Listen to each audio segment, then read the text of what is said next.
Listen up, champion. There's a battle happening right now, one the world around you cannot witness. No weapons, no armies, no battlefield you can point to on a map.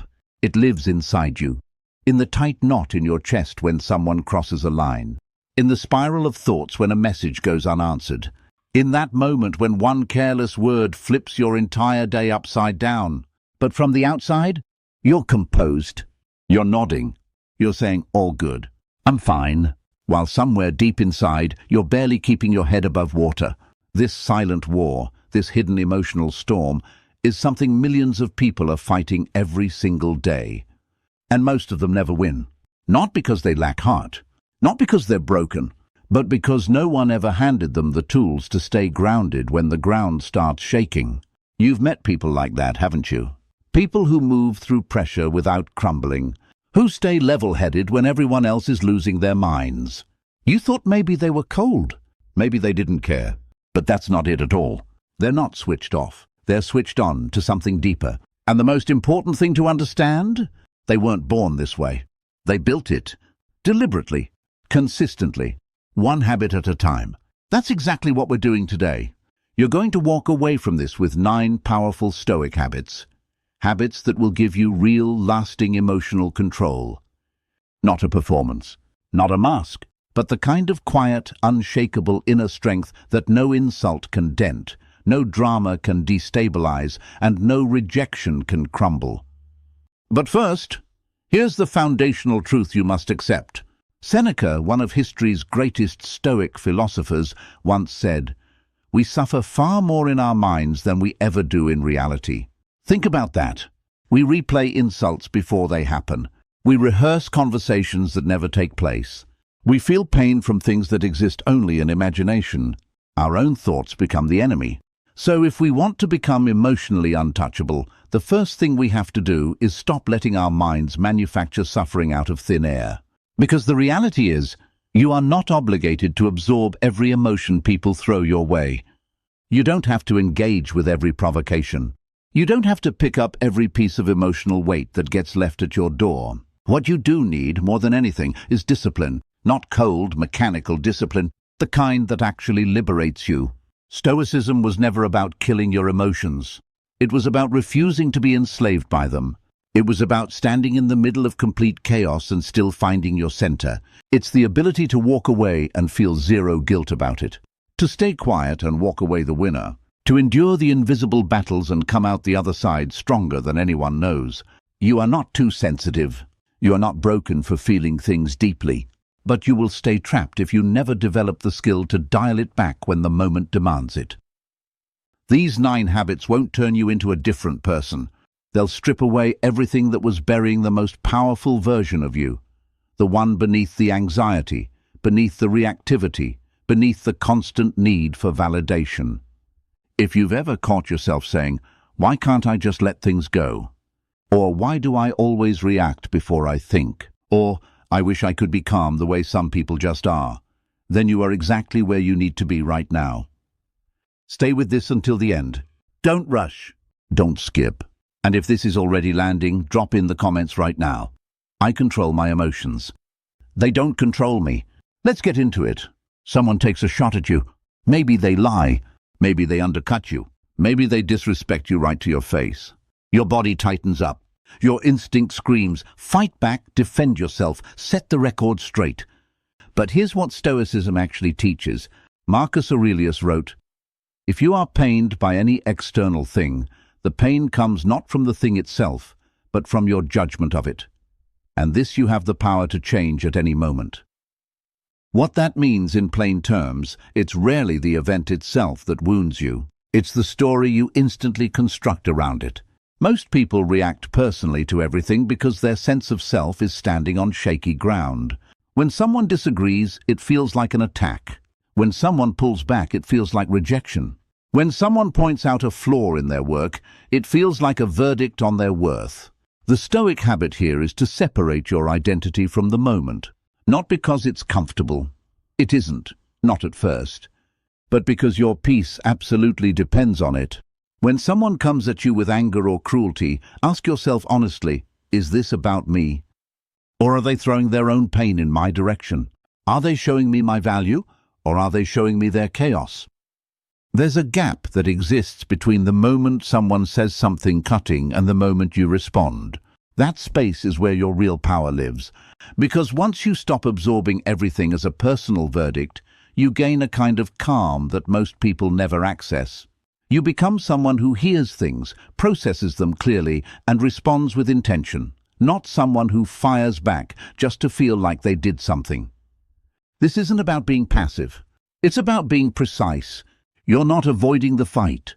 You're choosing which fights deserve your energy. When you stop making every situation about you, something surprising happens. You actually gain more influence over yourself. That's the Stoic paradox. The less personally you take things, the more control you have. Next time someone tries to pull you into their storm, treat it like it has nothing to do with you. Even if part of you feels like it does. The feeling hits, rage, hurt, anxiety. It comes in fast and hard. And before your thinking brain even gets a chance to weigh in, your reaction is already out there. A sharp word. A door closed harder than it needed to be. A message you can't take back. And 5 minutes later, you already wish you hadn't. That's what emotional speed costs you. It steals your pause. It connects the trigger directly to the reaction and cuts out the only part that actually matters, your mind. Marcus Aurelius wrote that we should train ourselves to remember that people cause harm unknowingly. In other words, slow your judgment. Not just your words, your entire emotional tempo. When something lands that stings, ask, does this actually need a response right now? What if I waited a full day before deciding what to do with this? Your power isn't in being the fastest to react. It's in the deliberate delay. The mind is fast, but wisdom is slow. And emotional untouchability demands that you kill the urgency that destroys your peace. Picture this. Someone says something offensive. You go completely still. You don't speak. You breathe. You walk away and think it over. And by the time you get there, you realize you don't even want to respond. You've moved past it. That is not weakness. That is mastery. Feelings dress everything up as urgent. But urgency is one of the greatest enemies of clear thinking. The emotion you experience in the first 10 seconds is almost always just noise, reactive, instinctive, and usually wrong. If you slow down, that noise fades. And in the quiet that follows, you start to see that most things didn't need a response at all.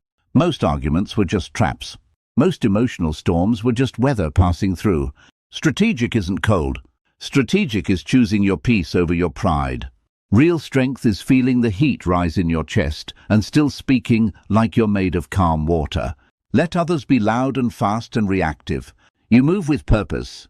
You speak after thinking. You act, never out of panic, always out of clarity. When the wave of emotion hits, don't rush to answer the door. Let it stand there. Let it wait. Let it cool. And when you finally respond, it'll be on your terms. Drop in the comments, I slow down to stay in control. You feel like someone got the wrong idea about you. You feel judged and misread. And everything in you wants to explain, to clarify, to prove your side. But Stoicism doesn't require you to be understood. It requires you to be at peace when you're not. Marcus Aurelius said, "Stop wasting time arguing what a good person looks like. Be one." Here's the hard truth. Most people who demand an explanation from you aren't trying to understand you. They're looking for an opening. And even if you deliver the clearest, most reasonable explanation of your life, they'll find a way to reshape it into something against you. That's why the habit of not explaining yourself is so powerful. It isn't about being secretive or evasive. It's about trusting that your actions carry more weight than your justifications ever will. You don't explain your progress, you keep progressing. You don't defend your silence, you guard it. You don't justify your decisions, you live with them confidently. If someone genuinely cares about you, they won't need a formal defense. And if they don't care about you, no amount of explaining will satisfy them. So why pour your energy into convincing people who've already decided? People will form opinions about you regardless of what you say. Let them speculate. Let them fill in the blanks. Let them build whatever story they want. While they're doing that, you keep growing. Every moment you spend defending yourself to someone who has already made up their mind is a moment taken directly from your peace. Say less. Do more. Let your life answer for you. When you stop chasing understanding from people who don't want to give it, you discover a different kind of freedom. Freedom from needing to be approved of. Freedom from letting other people's perceptions direct your choices. You know what you stand for. You don't need a witness to make it real. Stop making yourself smaller so others feel comfortable. Your peace doesn't owe anyone an explanation. You step into a room and feel the atmosphere change. Someone's eyes roll. Someone dismisses what you said before you've even finished saying it. You hold a composed face, but something inside shifts. Later alone you replay it. Analyze it. Let it take up space in your head well into the night. This is what emotional exposure does to a person. Most of us walk around essentially unprotected on the inside, raw, open, and absorbing everything. And it's not a character flaw. It's human. But Stoicism offers something better. Not a wall that shuts the world out, but a wall that protects what's most essential inside you. Marcus Aurelius put it clearly. You have power over your mind, not over external events. Understand this, and you will find your strength. What that means practically, other people can say whatever they want. But they only reach your core if you leave the door wide open for them. So how do you build this wall? You make the decision, firmly, privately, that your internal peace is not subject to public vote. You stop letting your sense of self-worth be determined by people who don't even respect themselves. You stop waiting for emotional approval from people who have no investment in your well-being. The wall gets built quietly. It gets a little thicker every time you choose not to engage with a provocation. Every time someone's critique slides off you instead of sinking in. Every time you catch yourself thinking, that doesn't belong to me. This isn't hardness. It's not emotional shutdown. It's discretion about what you allow access to your inner world. Your mind is not a public space. Not everyone earns entry. Not every comment deserves to land. Not every person gets the privilege of affecting how you feel about yourself. Practice this. When someone tries to guilt you into something, let the wall hold. When someone manipulates the story, let the wall hold.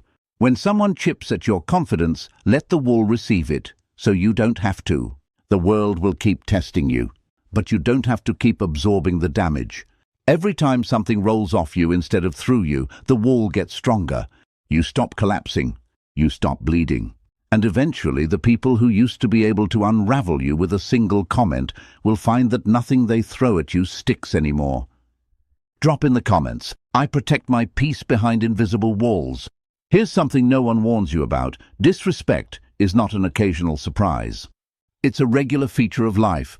It comes from colleagues, from friends, from strangers on screens, from people you poured yourself into. And if you're not prepared for it, it lands like a shock every single time. Stoicism chooses preparation over surprise. Marcus Aurelius used to begin his days by reminding himself, the people I encounter today may be difficult, dishonest, ungrateful, or arrogant. Not because he was cynical, because he was training himself emotionally so that when reality showed up, he wasn't thrown off balance by it. This is the difference. You don't train for sunny days. You train for the storm, precisely so that when it arrives, you don't get swept away. Want to be untouchable? Stop expecting fairness. Stop expecting to always be understood. Stop expecting people to respond to your kindness with kindness. Not because the world is terrible, but because expecting the opposite leaves you permanently off balance. When you've prepared for the disrespect, when it actually comes, you don't flinch. You've already run through this scenario. You've already chosen your response. You are not caught off guard, you're simply trained. Think about it this way, someone hurls something at you. You can hurl it back, or you can let it connect with something solid and fall to the ground without doing a thing to you. That armor, it's not made of muscle or anger. It's made of self-knowledge, of knowing that your value doesn't shrink because someone failed to recognize it. You don't have to raise your voice to prove your worth. You don't have to convince anyone that you deserve better. You stand, grounded, centered, unmoved. And here's what people notice. When they can't shake you, they either find a new level of respect for you, or they remove themselves from your space. Either way, you come out ahead. You're low, depleted, maybe anxious, maybe heartbroken, maybe just completely drained. And the natural response is to go looking for something that makes it stop. Scroll through your phone, put on something distracting, look for something to numb the feeling even briefly. It gives you a moment of relief, and then it's worse than before. Because the problem was never really the feeling, it was the thinking underneath it. Marcus Aurelius wrote, "Very little is needed to make a happy life. It is all within yourself in your way of thinking." Emotions aren't the enemy, but treating emotions as the primary thing to fix, that's where the cycle breaks down. The Stoics understood this clearly. Feelings are waves, and your thinking is the vessel. You can't stop waves, but you can make the vessel stronger. Instead of asking, "Why do I feel this way?" start asking, "What thought is generating this feeling?" You're frustrated because someone didn't meet an expectation. You're sad because you believed something would turn out differently. The feeling came from somewhere, and that somewhere is a thought you can examine and challenge. When you shift from chasing emotional relief to building mental clarity, something fundamental changes. You stop needing the highs because you're no longer afraid of the lows. You become someone who watches their mind with curiosity rather than drowning in it. Practical Stoic move. The next time an intense emotion grabs you, don't run from it and don't try to force it away. Sit with it. Name the thought that created it. Then ask one honest question. Is this thought accurate or just loud? Most of the pain we carry doesn't come from real circumstances. It comes from thoughts that go completely unexamined. You don't need another distraction.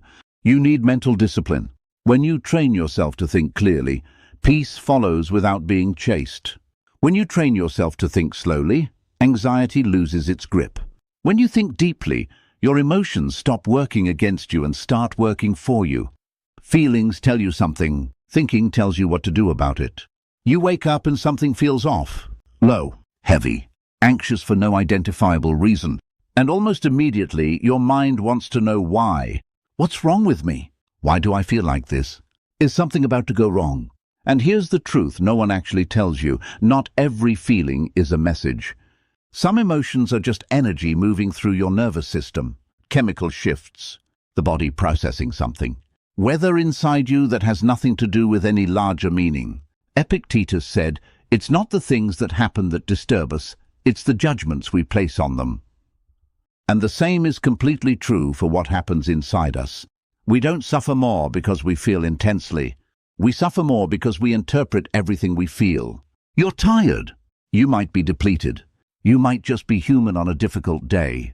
But instead of letting it pass, the mind starts stacking meaning on top of it. I must be failing.